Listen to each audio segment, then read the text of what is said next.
10:30 বাজে জানাজার টাইম দিছে, 10:30 জানাজা, 10:34 বাজে গেছে, 30:40 বাজে গেছে। কিছু মানুষের এই পরিমাণ অস্থিরতা। এই মিয়া, টাইম টেবিল ঠিক রাখো না। কইলা 10:30 জানাজা, 10টা মিনিট ওভার হয়ে গেছে, কতক্ষণ খাড় করায় রাখবা? মানে উনি ব্যস্ত, ওনার এই 10 মিনিট সময় নাই।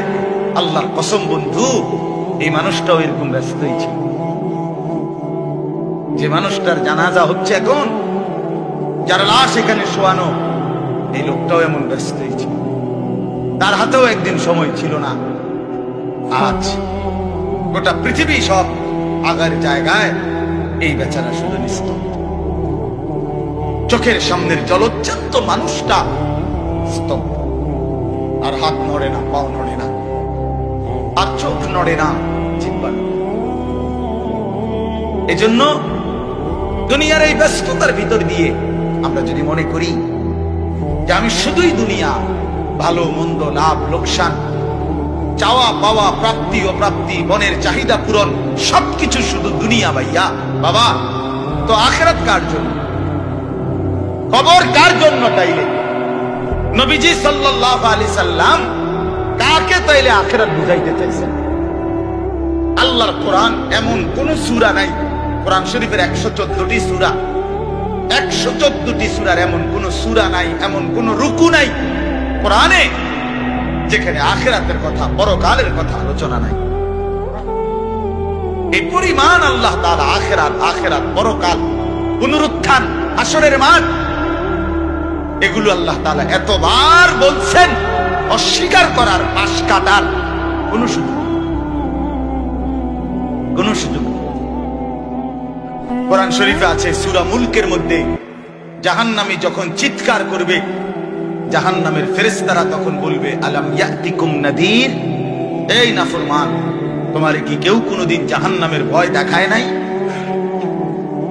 ক্বালু বালা, সে বলবে, হ্যাঁ, ক্বাদ জাআনা নাদির, আমার কাছে বহু ভয় প্রদর্শনকারী বান্দা এসেছিল। কত ইমাম, কত খতিব, কত আলেম, কত ওয়াইজ, কত বক্তা, কত পীর, কত মাশায়েখ, কত আউলিয়া, কত বুজুর্গ চোখের পানি ফেলে ফেলে বারবার আমার এই জাহান্নামের কথা বলছিল, কিন্তু ফাকাদ্দাবনা, আমি মিথ্যা মনে করেছি। ওয়াকুলনা মা নাযালাল্লাহু মিন শাই, আমি আরো বলছি এগুলো আল্লাহ বলে নাই, তোমরা মোল্লারা, মুন্সিরা তোমরা বানায়া বলো। হ্যাঁ, অনেক বেত্তমিজ লোক আছে, ও মাইতো না, হুজুররা যত কয় এত না, না ওরা জানে, ওরা আগেও একবার ফিটা খাইয়া আইছে, ওরা একবার ঘুরে আইছে হাসরের মাঠ, ওটা জানে যত কয় এত না। ও কইতে লাগলে সবাই কয়, বাড়াইয়ে কয়, মাইক ফাইলে কে না কয়।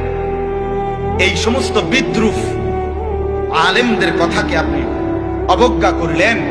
আসলে তো আলেমদের কথা না, কথা যদি হুজুরের কথা হইতো তাইলে না হয় আপনি ফেলে দিতেন, কিন্তু জবানে না হুজুরের কথা, তো সরাসরি আল্লাহ, কথা তো রাসূলুল্লাহর, আল্লাহর, তো সে কথা প্রত্যাখ্যান করলেন। আমি আমার কথা, আমার ব্যক্তিগত যদি কথা হয় সেটা ফেলে দেন, কথা বোঝেন নাই। কিন্তু উলামায়ে কেরাম আপনাদেরকে নসিহতের মাধ্যমে নিজের ব্যক্তিগত হুজুরদের কথা বলে না, কথা বলেন না কেন? কার কথা বলে? আল্লাহর কথা বলে, রাসূলুল্লাহ সাল্লাল্লাহু আলাইহি সাল্লামের কথা বলে, তো সেটা বাদ দিলেন কেন? সেটা বাদ দিলেন। আমার ব্যক্তিগত কথা তো আপনাদের ধরতে বলি নাই, আমার ব্যক্তিগত কথা বলি, আপনারা দেখি গ্রহণ করেন কিনা বলেন। মনে করেন আমি কুমিল্লা ক্যান্টনমেন্ট থাকি, ময়নামতি সাহেবের বাজার, আমার মাদ্রাসা বাসা ওইখানে। তো আমি কুমিল্লা ক্যান্টনমেন্টে একটা বড় টাওয়ার আছে, গুমতি টাওয়ার। এই গুমতি টাওয়ারের নিচে আন্ডারগ্রাউন্ডে মুদি দোকান এবং তরি তরকারির দোকান। আমি প্রত্যেক দিন ওইখানে তরি তরকারি এবং মুদি যত মাল, এই যে পেঁয়াজ, রসুন, আদা, তেল, এগুলো এবং মাছ তরকারি, এগুলো ওই গুমতি টাওয়ার থেকেই সবসময় কিনি। আপনারাও সবাই নিয়ত করেন, ইনশাআল্লাহ এখন থেকে সবাই কুমিল্লা ক্যান্টনমেন্ট গুমতি টাওয়ার থেকেই তরকারি এবং চাল, ডাল, তেল কিনবেন, বলেন ইনশাআল্লাহ। কথা বলেন না তো তা আপনি কি বলবেন কি কি হুজুর আপনি পাগল হইলেন নি? আমি কিনতাম আমার আমনের ক্যান্টারম্যান আমি কিনতাম যাবো আমাকে দেশে কি মাস্টার গাড়ির অভাব পড়ছে নি? ঠিক কিনা বলেন না কেন? তাহলে এইটা না আমার ব্যক্তিগত কথা, কথাটা আমার বুঝছেন। এইটারে তো আপনারে মানতে কই নাই, আমি তো বলি না আপনারে যে আপনি আমার লগে গিয়ে বাজার করেন। তাহলে আপনি যে বললেন হুজুরের এরকম কয়, হুজুরার সব কথা ধরলে চলন যাইতো না বর্তমান জমানায়। আপনারা তো আমার